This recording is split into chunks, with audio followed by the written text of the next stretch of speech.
like we have a quorum.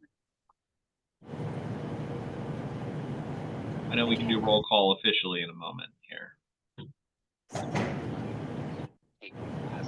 Give it. Oh, I think we're good. So, all right, folks. Good morning, everyone. Nora, for that one. I would ask if you have not already muted yourself that you do so now. So as we always start out, I'd like to start out reading an affirmation. We would like to thank everyone for their time, effort, and participation in our work before us today. We want to recognize that this is very difficult and important work, and we appreciate and value the perspectives and professionalism that everyone brings here today. Thank you. So first up, I see roll call. Okay, Sarah Merrick. Morning. Good morning. Co-Chair Strickland. Present by video. Margaret. I'm here. Good morning.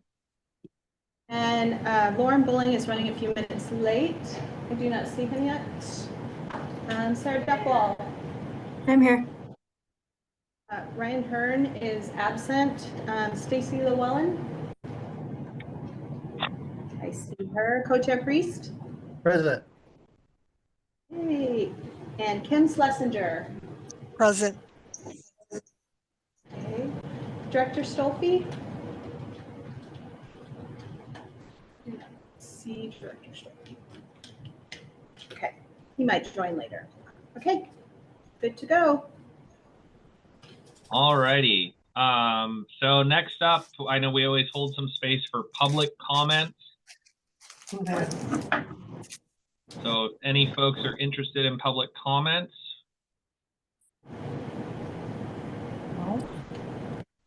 I'm not seeing any raised hands. Do we have anybody signed up in person, Terry? Any public comment? No, we do not. All righty. So next on the agenda, I see a review of minutes from both December 5th and January 9th. I did submit a very brief last minute edit to the December 5th. Do you know were those able to go out to everyone, Terry? They were not. Do you want to address that small note, or would you like me to? Yeah, I can read it. Okay. So on page 5, there was it says injured worker panel. It mentions Robert Austin sharing his story. At I think 1 hour, 15 minutes, 37 seconds after the line, including a drop in his credit score and the need to take out loans, I suggested that we add comma, the interest on which are not reimbursed, comma, to cover expenses. And that in re-listening to the testimony, I think that was something that he had kind of mentioned 2 or 3 different times, was that when he had to take loans out to cover expenses and costs, even if he was reimbursed later for what he was due under the statute and rules and all of that, the interest that he had to pay on the loans to sort of get the bridge loan for himself was not covered. And I just wanted to make sure, since that was a point that seemed to be rather important to him, that be reflected in the minutes as well. So just that one little line. I don't know if there's any folks that have questions on that. Otherwise, I'd be happy to entertain a motion on the minutes.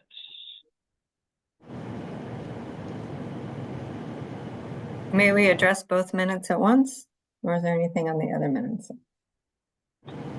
I think that's fine. I didn't have anything on the other minutes. Okay. I so move that we approve both sets of minutes before. And just to clarify, the December 5th as modified by me? As amended. Okay. I second. Okay, we have a motion and a second. Any discussion aside from that which we've already had? Not hearing any. All those in favor signify by saying aye. Aye. Aye. Any opposed? Any abstaining?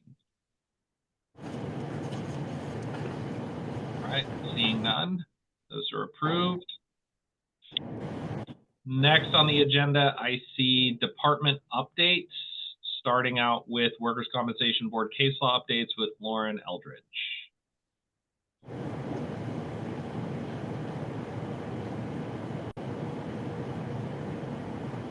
Are you with us, Lauren? She was, and we have her presentation ready to go. Let's see, can we see it? She said she can't hear anything. I know sometimes if you leave the room and then come back, that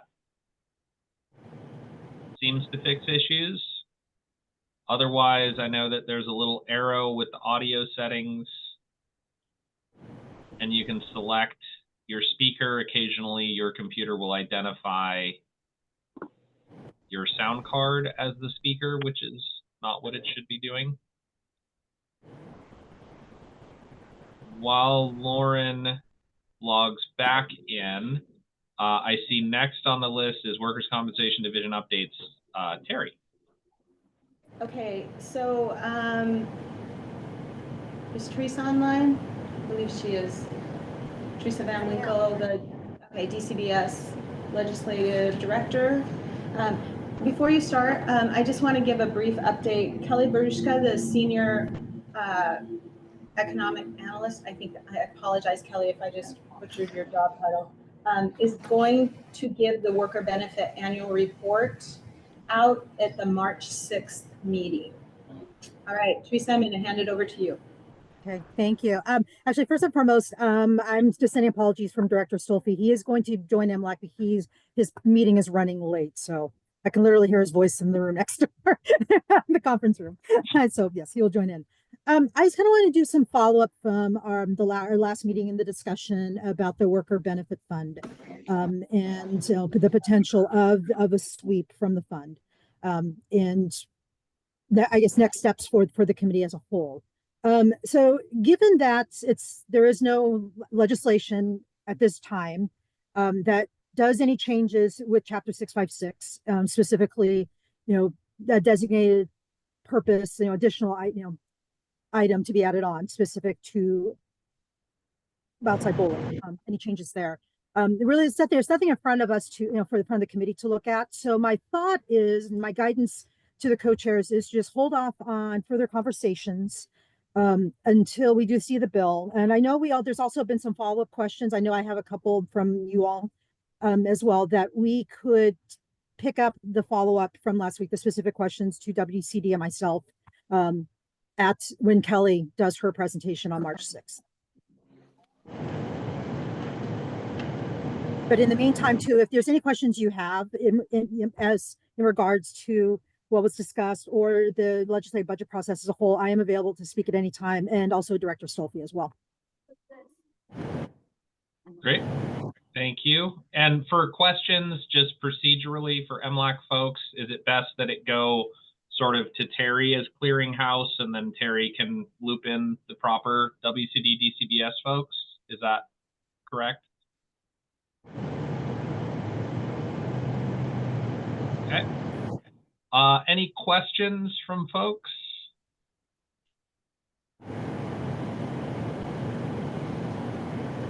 Not seeing any. Any other updates from Teresa or Terry? And then I can loop back and see if Lauren's with us. I just see it in the chat. It looks like she's ready. So any other updates, Terry?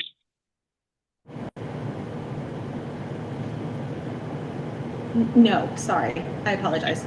No worries. I was reading Lauren's text. Reading through that. Thank you. Sorry. So yeah, go ahead, Lauren. Take it away. Okay, thank you, Co-Chair Strickland. Thank you, co-chairs and members, for having me today. I apologize for the technical glitch. So I do have a brief update today. First, I just wanted to follow up on a question that I think was asked at the last meeting. Margaret, I think you had a question about the board's monthly newsletter. So I spoke to Terry about it, and I apologize for that. We will make sure that all of the members are receiving that every month in addition to the quarterly case update. You're welcome. So just a quick case update. I know there's a lot going on, so I will be brief, I promise. But this is a case that the board issued in November called John Calvi, and it concerns a penalty under ORS 656-2685F. Next slide, please, Baba. Thank you. So this statute provides for a penalty if 3 requirements are met. The first is that the workers' compensation carrier has closed the worker's claim. The second is that the correctness of the notice of closure must be at issue at a hearing. And the third is that a finding must be made at the hearing that the notice of closure was unreasonable. Next slide, please, Baba. So the Calvi case concerns the second of those requirements, whether the correctness of the notice of closure was at issue at a hearing. So as background, under the workers' compensation statutes, if a worker wishes to dispute a notice of closure, they cannot immediately request a hearing with an administrative law judge at the workers' compensation board. They first have to go through a process called the reconsideration process at the appellate review unit of the workers' compensation division. So the appellate review unit makes legal findings concerning a notice of closure and issues something called a reconsideration order. And if the worker is unhappy with the reconsideration order, they can then request a hearing with an administrative law judge at the board. But the appellate review unit does not award penalties under 656-2685F because the reconsideration process is not a hearing. So it doesn't meet those last 2 requirements of the statute, that the correctness of a notice of closure be at issue in a hearing, and that a finding that the notice of closure is unreasonable be made at the hearing. So next slide, please, Baba. So if a worker wants to seek a penalty under ORS 656-2685F, they must request a hearing with an administrative law judge at the workers' compensation board. So sometimes what happens under this system is that a worker receives a favorable result in a reconsideration order in front of the appellate review unit. So they will not necessarily want to request a hearing regarding the findings of the reconsideration order, but they may want to request a hearing seeking a penalty for an unreasonable closure. So that situation has a few years ago led to quite a bit of litigation about what does it mean to put the correctness of a notice of closure at issue in a hearing? Specifically, does a hearing request only seeking penalties for an unreasonable closure, but not otherwise challenging the reconsideration order's findings regarding the closure itself, sufficiently put the correctness of the notice of closure at issue in the hearing? So the board answered this question in a 2018 case called Warren D. Dufer. And in that case, the board held that a request for hearing that seeks a penalty for an unreasonable closure does sufficiently put the correctness of the notice of closure at issue at a hearing, so long as the request for hearing is made from the reconsideration order, even if it does not directly challenge the findings made in the reconsideration order. So next slide, please, Baba. So this brings us to the Calvi case. So in this case, the board actually adopted and affirmed the administrative law judge's order without additional factual findings or reasoning. So it's very hard to pull very much from the order itself. But the basic facts are these. The appellate review unit had set aside the carrier's closure of a worker's claim, concluding that the closure had been premature. And the worker then later requested a hearing asserting entitlement to a penalty for an unreasonable closure. But that hearing request was not from the reconsideration order. So the administrative law judge, relying on the Dufer case, concluded that because that request for hearing was not from the reconsideration order, the correctness of the notice of closure was not at issue in the hearing, and a penalty could not be awarded. The board affirmed that decision. Next slide, please, Baba. But member Uzi issued a concurring opinion in the case. And so Member Uzi explained that while he felt bound to affirm the administrative law judge's decision based on the board's prior cases, he had concerns with the statutory requirements of the penalty statute. So his requirements are basically twofold. The first is that his concerns. The requirement that the correctness of a notice of closure be at issue at a hearing as interpreted by the board is burdensome for workers because it requires a worker to request a hearing from a favorable reconsideration order and could potentially delay the benefits that the worker is entitled to under the reconsideration order. The second concern is that the current statutory scheme creates an unnecessarily cumbersome process for workers seeking a penalty for an unreasonable closure. So in arguing this point, Member Uzi sort of delved into the history of the statute, and he explained that initially when the penalty statute was enacted and then later amended in 1987, while something akin to the reconsideration process did exist at that time, it was not mandatory. So at that time, if a worker wished to dispute the notice of closure and also seek a penalty for an unreasonable closure, the worker could do so at the same time in a request for hearing and litigate both of those issues in one proceeding. Next slide, please, Baba. But he explained that later legislative changes, specifically changes in 1990 that made the reconsideration process mandatory, changed that scheme because the legislature did not also amend the penalty statute to allow the appellate review unit to award penalties. Penalties still had to be awarded by an administrative law judge or the board. So Member Uzi concluded that those changes had required workers to engage in an additional level of litigation in order to secure a penalty for an unreasonable closure, and that additional level of litigation was unnecessarily difficult for workers seeking penalties for unreasonable closures. So in light of this, Member Uzi urged MLAC and the legislature to review the statutory scheme and consider removing the requirement that the correctness of the notice of closure be at issue in a hearing.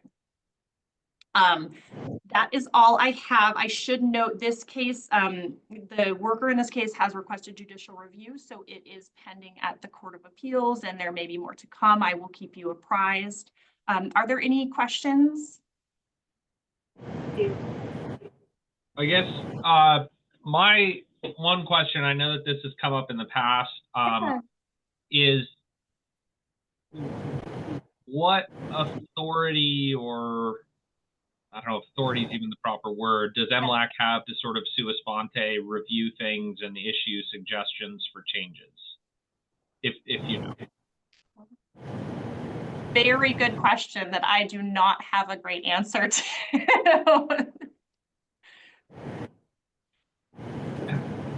Great. I know it's come up in the past. Yeah. I know that we've sort of looked into things, and I know primarily during COVID there was a lot of sort of proactive analysis of data and other things like that that MLAC was engaged in. So if we could get a little guidance on that, I think that'd be great. But an interesting issue. I see Margaret has a hand up as well. I do, Lauren. This is a little easier than what Scott's asking you, and that is, can you give the citation for the John Calvi case again, please? Yes, absolutely. So I do not have it on my papers. Baba, can you pull up the first slide?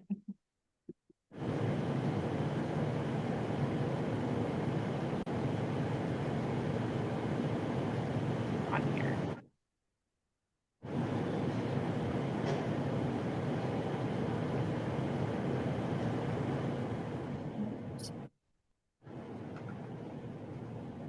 No.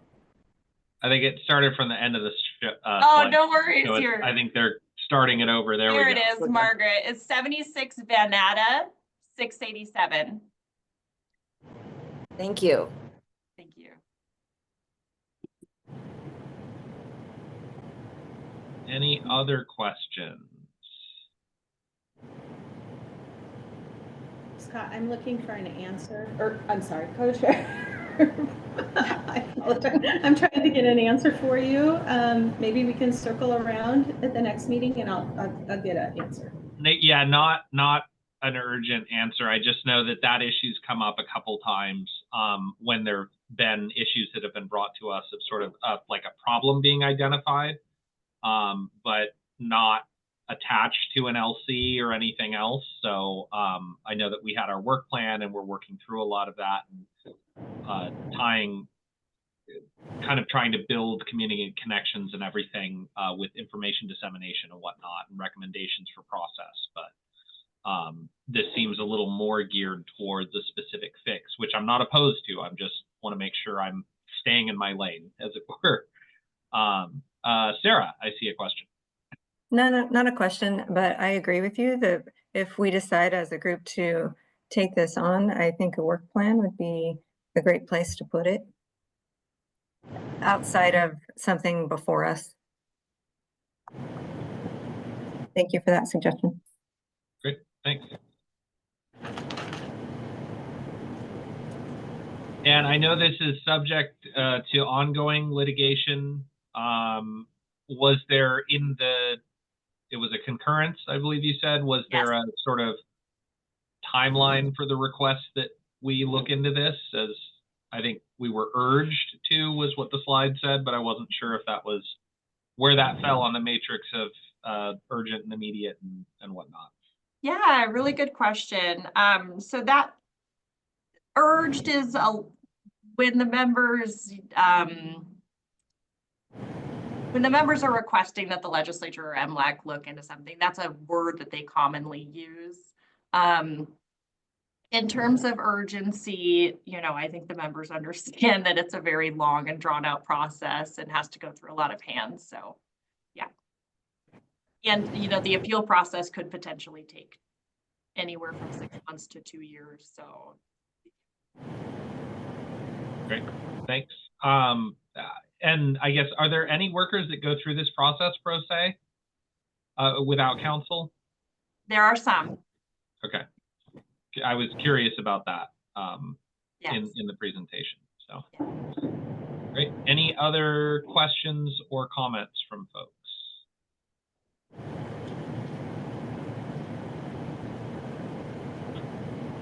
I don't see any hands in the peanut gallery either, Terry, but I'm trying to look. The owl is very small, the owl window. So. Do you see anything, Baba? I don't see. Yeah, I don't see anything either, Co-Chair. Great. All righty. Well, thank you so much. Fascinating presentation. If we could get the slides sent out to the MLAC members or put on the website, that would be much appreciated. So thank you so much. Absolutely. Thank you. So next up, I see bill presentations. Looks like we have Oregon AFSCME Political Coordinator Odalise Aguilar with SB 705. Chair, before we get started, we do have the memo, if you have any questions, that was sent along on average weekly wage to members. And Matt West is the interim administrator from WCD is here if there's any questions about that. So.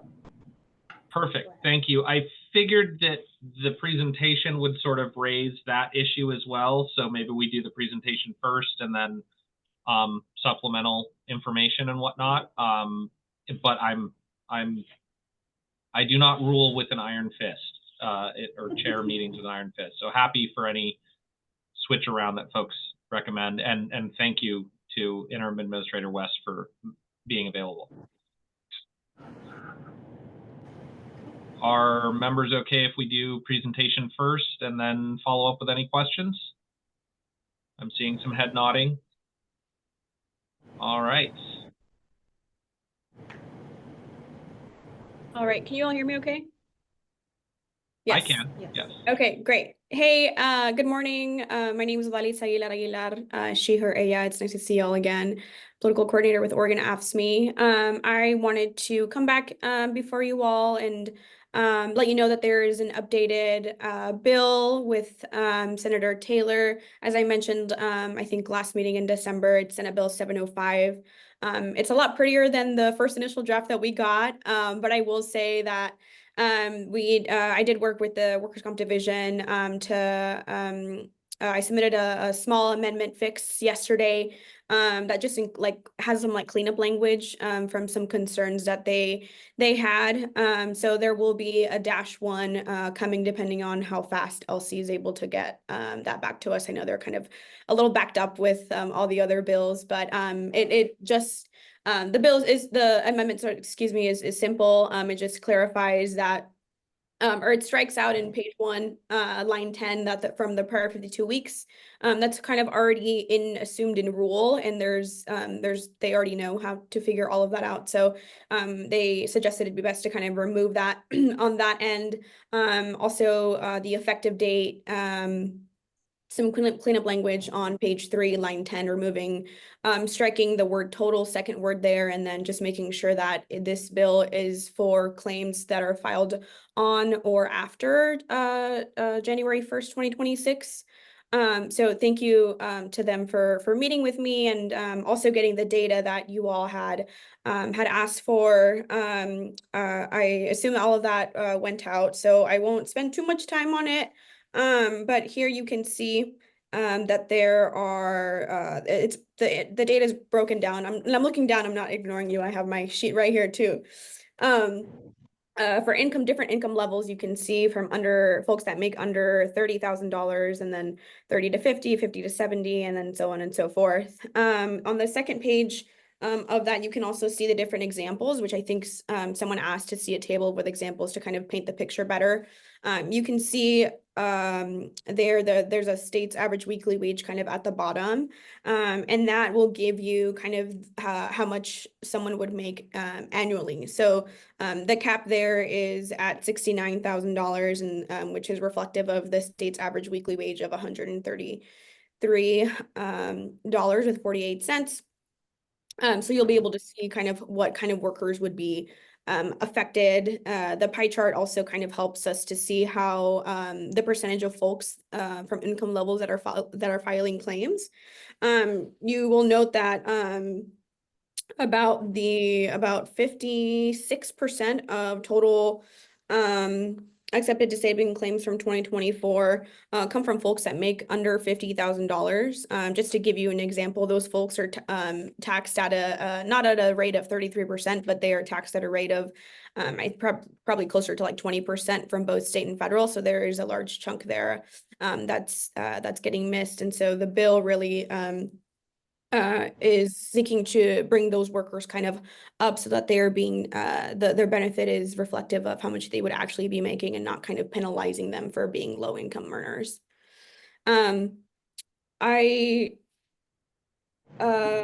don't really have anything else other than thank you again for the Workers' Comp Division on putting this data together. I know that it's a lot of work, but it was really helpful also for me to kind of see and visualize the data coming forward.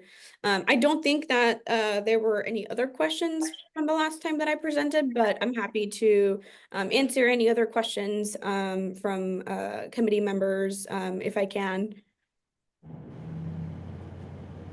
So if I'm understanding this correctly, the very short version of the bill is to sort of add an additional floor if folks are earning under the state average weekly wage, then their wage replacement would be set at 100% of what the workers' weekly average wage was previously.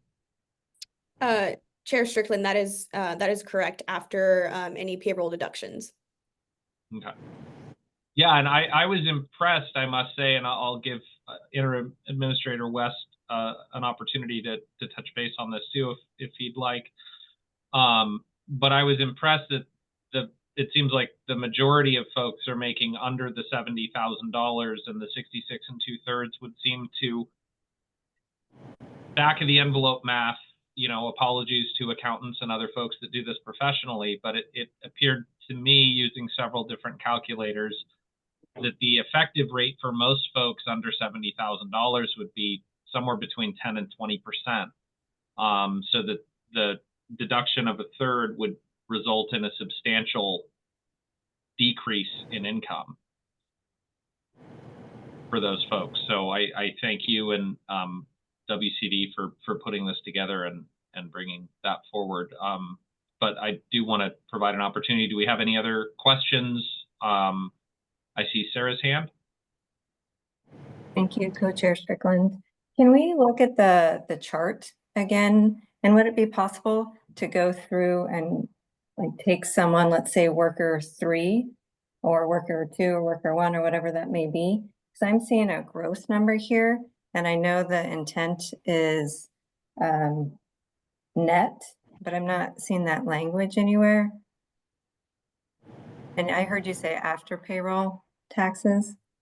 So if I'm worker 3 and I'm below, but my it's a gross weekly wage is below the average, what can I expect my my weekly check to be under workers' comp? Yeah, I don't know who I'm addressing. Yeah, no worries. Coach Chair Strickland, members of the committee, Matt West, Interim Administrator, Workers' Comp Division. I can walk you through some of the data. So currently, the average weekly wage is calculated based on the worker's gross wage. So we take, for example, you mentioned worker 3. So if a worker made, and I just want to caveat, we put some notes at the bottom, but heavily caveat, this is assuming a worker makes that hourly rate, works exactly 40 hours a week for an entire year for 52 full weeks. In rule, there are, when you're calculating average weekly wage, there's times where you take overtime into consideration. If a worker's seasonal, there's different ways. So we just try to give some very basic, assuming a worker works 40 hours a week for 52 weeks, just to give you an idea. So under that assumption, if the worker makes $28 an hour, 40 hours a week, their annual wage would be just over $58,000. Their gross average weekly wage would be $1,120. And then the way that temporary disability is currently calculated, 66 2/3 of that would be $746.70. So that would be their time loss rate on those assumptions. Right. My question is, with this proposal in front of us, or this LC, what would that bring their disability payment to? So currently as written, and we had talked to, we had mentioned this to O'Dally, so I don't know if she wants to speak to if this is one of the amendments. Currently as written,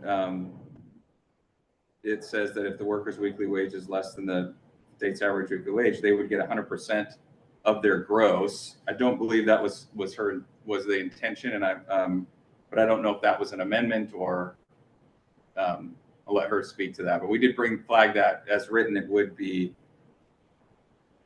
in that case the full 1,120. Chair Strickland, if I can jump in. Yeah, go ahead.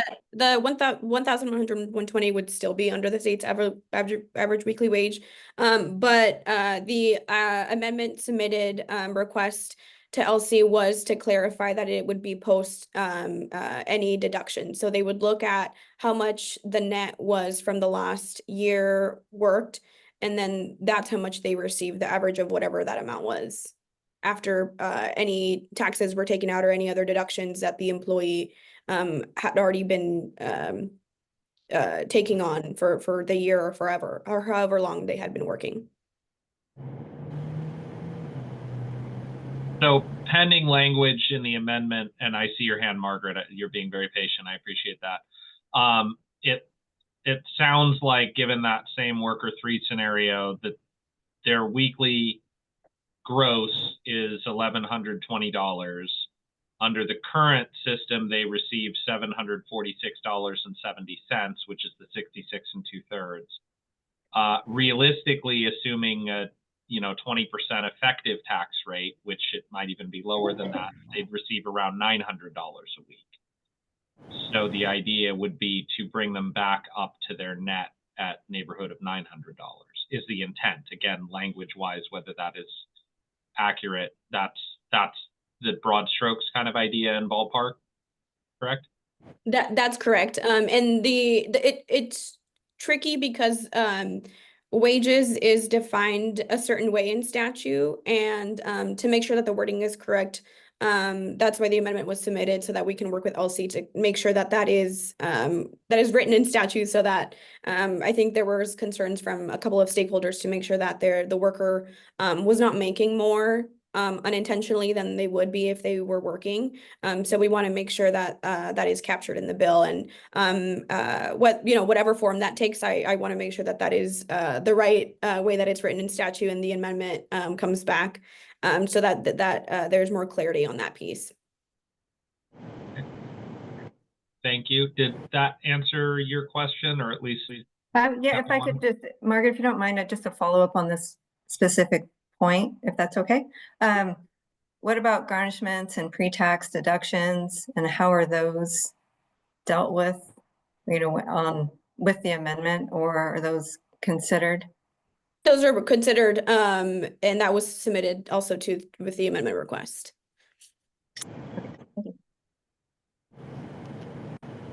Great. Margaret? I guess this has sort of been covered, but the information that I find missing is what the average state and federal deductions are. And I understand that they're going to be different for someone who is married, someone who's single, whatever dependents. But if we could have, because we're comparing one number with another number, but the second number, we don't have any idea what the average is. And it's hard for me to believe that that information is not available somewhere. Because what I want to be able to compare is if we are looking at a number trying to replace what the worker was taking home, then I need to know what the worker was taking home. Co-Chair Strickland, members of the committee, I think that is a very valid point, but each worker is very, very different. And it sounds like you just want kind of like the average of the different tax, what their income would be based on the different tax brackets in the state and from the federal.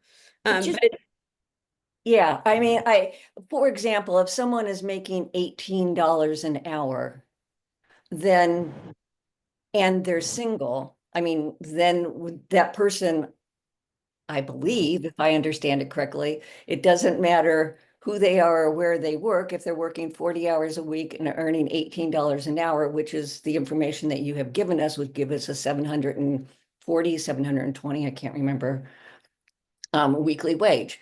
Well, then if you could just tell us, based on, or if we could get the information, or maybe just tell us that we need to get it ourselves,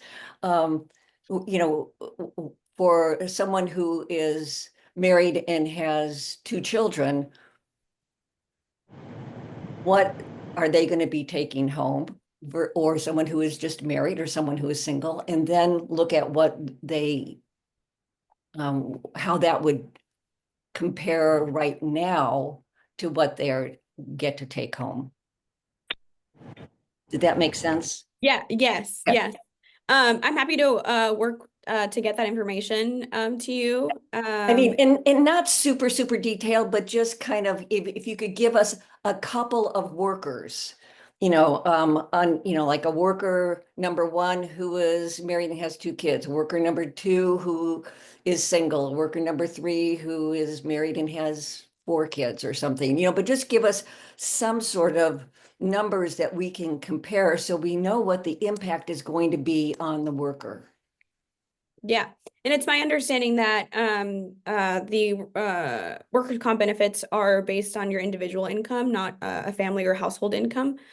So I'm happy to continue to work with the workers' comp division to kind of get that information before you all. But just doing quick math, if from the worker 3 that we were looking at, if the benefit would have been about $900 minus the $746 that they currently get, it's only an increase of $150 a week. At least for that worker, if they were taxed at a rate of 20%. So it's really a small amount of money, say divided by 5 days a week, that's an extra $30 that you get a day. But we can work to get the additional information for you. Thank you. Yeah, I think that's a good question. I think the data on the effective rates given the brackets with assuming a standard deduction would be readily accessible. And that was when I was doing back the envelope stuff. I was just looking at look at what the tax brackets are, assume that they're taking the standard deduction. What does that then do? And if you look at state and federal, the ballpark numbers that I was seeing for folks, I think it's what 79% of accepted disabling claims are under 70 grand. I think that the top effective rate was 20%, and that was sort of the top effective rate. So someone making, exactly at 69,000 whatever dollars. So, and then it goes down from there. So I think in that sense, again, as presented, someone making $28 an hour being shorted $150 a week on work comp benefits is the make or break difference for a lot of households. But yeah, I think great question. It'd be great to get some additional data on that. If the average exists, otherwise, if we could do sort of what the effective rate is, assuming standard deduction, I think that gives us something. Right. But I see Stacy's hand. Yeah, just want to confirm that I'm also assuming in addition to state and federal tax, we're also taking into account Social Security and Medicare tax as part of that equation as well as the take-home piece. So that'd be roughly another 7.65% for those workers as well. That would be added to the deduction to get to that net pay. Thank you, Stacy. Great point. Can't forget FICA.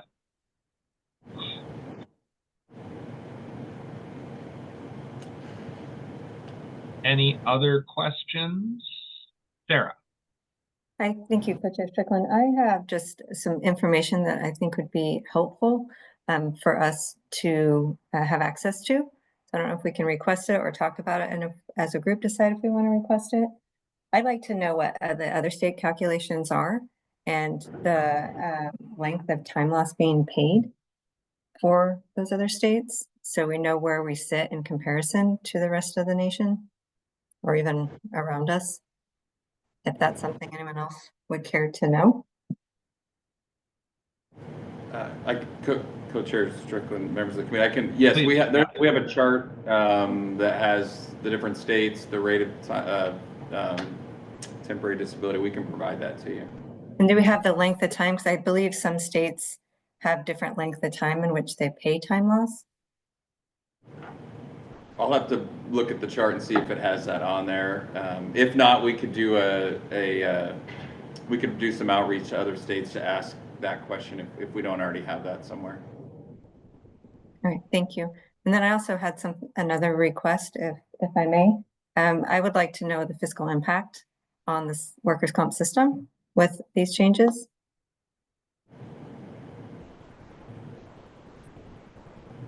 Thank you.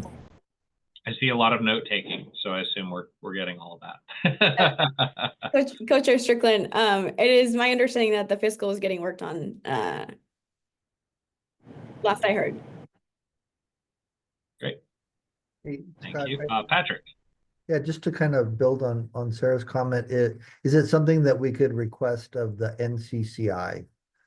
Just sort of to get an independent analysis of it from a national body. Is Todd on the call? Can you see if Todd Johnson is on the call?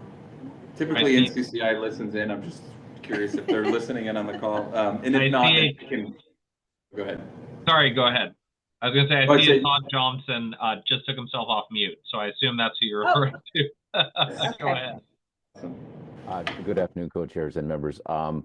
Yes, we can price the fiscal impact to the overall work comp system, to the impact of the Oregon work comp system, but we're just going to need a little bit more detail. There's obviously been a lot of numbers and amendments discussed this morning. Once that's pulled together, we'd be happy to provide that fiscal impact to you. Thank you very much. I I always appreciate the crew of stakeholders that comes together in these meetings. You can always find somebody has the information you need.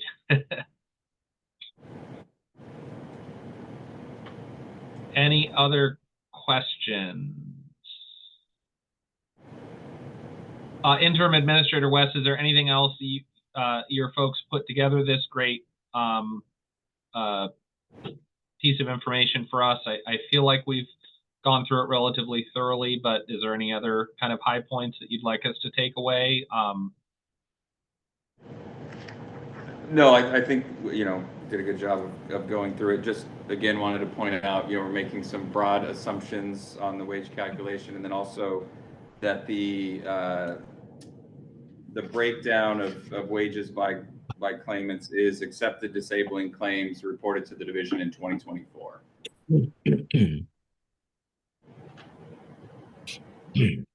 Great.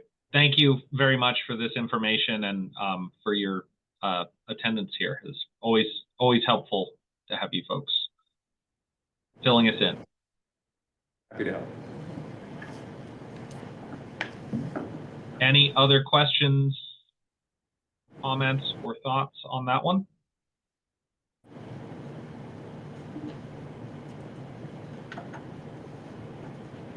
Not. I see Margaret. I see raised a hand.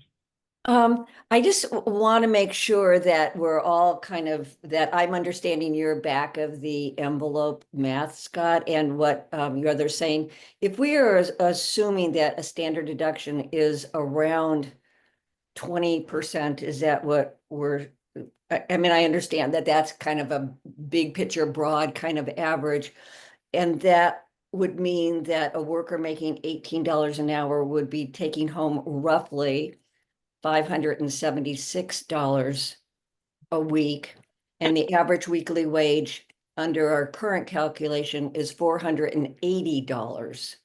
So, I mean, I guess what I wanted to do is just clarify, for me, those are the two figures that I want to be able to look at and compare over the different wage rates.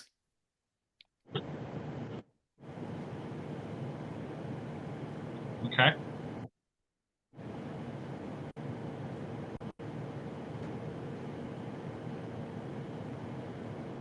I think we can get that information together.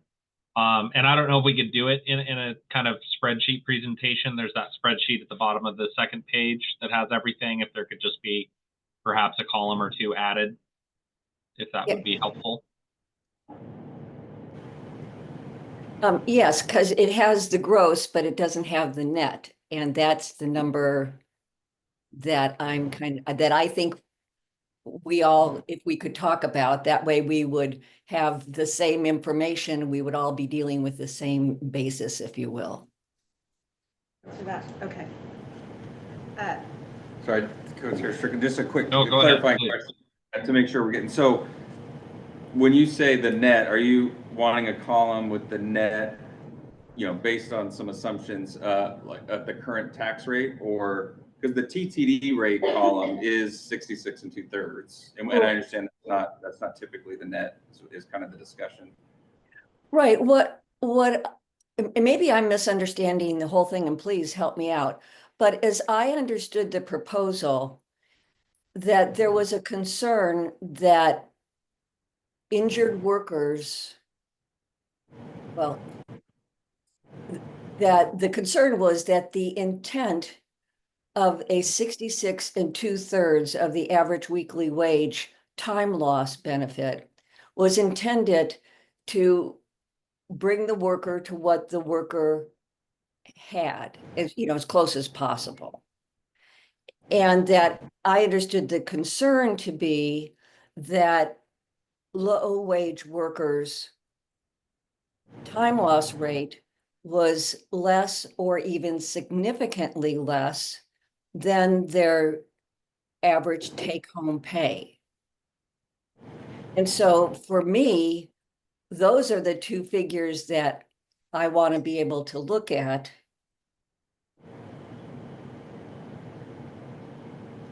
So we want to add, yes, Your recap is also my understanding of Okay. the issue. At least feel free to clarify if that's not correct. So a column, we can add a column. We would make assumptions, try to come up with some averages on tax rates. So we can work on something, and however we come up with it or work with Odalis to come up with it, we'll make sure we caveat or explain kind of how we came up with that number. Again, it'd be different for different workers. So we could, I think the suggestion was maybe a single, maybe a married with a kid or two, just to kind of give some idea of what those tax rates would be. Right, I understand we can't go into, exact details for every worker, but just some broad strokes to give us some understanding. Yeah. And to someone else's point, it wouldn't include any other payroll deductions, pre-tax or otherwise, like healthcare benefits, whatever is taken before that net. With this, it wouldn't include any of that, and that's going to be individual to the worker.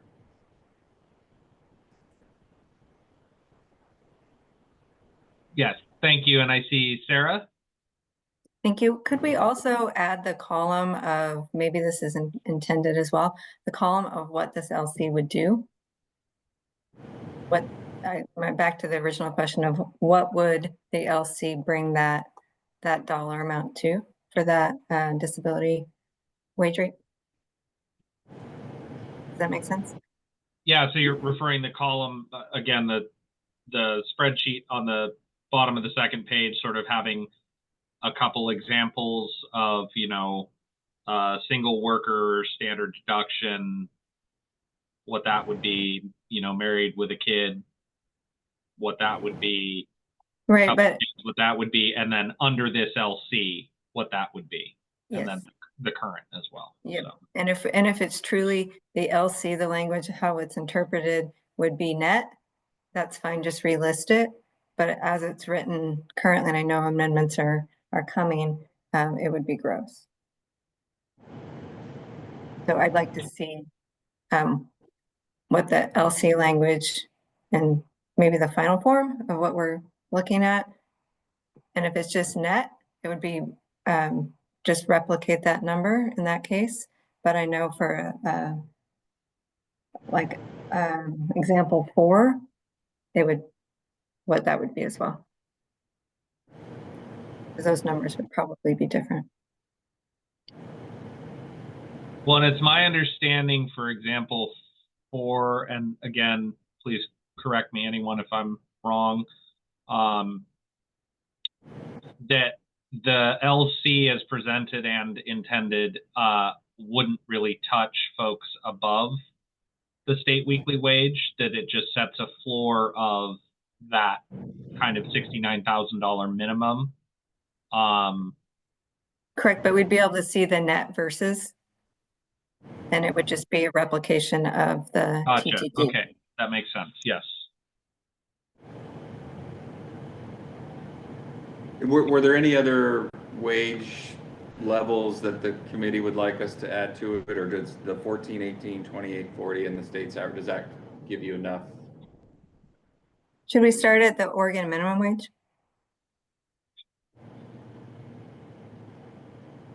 For which geographic region? If I don't have 39 pages of Excel spreadsheets in my inbox tomorrow, let me tell you, no. The standard. I think we're in the standard, and it's not 14. Maybe do the state minimum wage. Is that fair? So whatever the non-metropolitan, the rural, or whatever they. I think there's the standards in the middle. Yeah, we will add a row with a minimum wage, and we will let you know which. We'll have a note explaining which one we landed on. Standard sounds like a good. Perfect. Any other questions from folks or suggestions?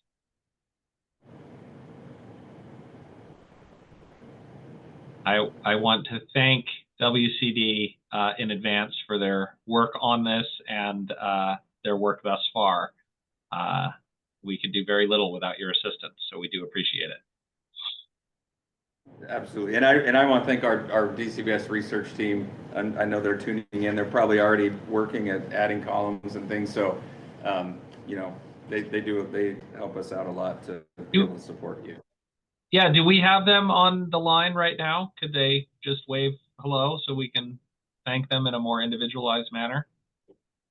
I think I saw Raphael's name pop up, and Raphael's newer to DCBS research and the one that led kind of was point person on pulling a lot of the data. I see Kelly just waved, and Raphael, and it looks like Zoe maybe came off camera. Zoe, yeah. Yeah. Thank you all very much for your work on this and everything else. It is invaluable. We appreciate it. Thank you.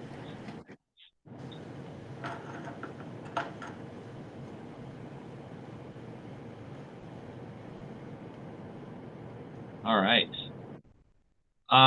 So I don't see anything else aside from the upcoming meetings. Do we have anything else, any late additions or any folks sign up for testimony of any kind? Seeing a shaken head no. So what I see, sorry, go ahead, Terry. Not at this time. No. Okay.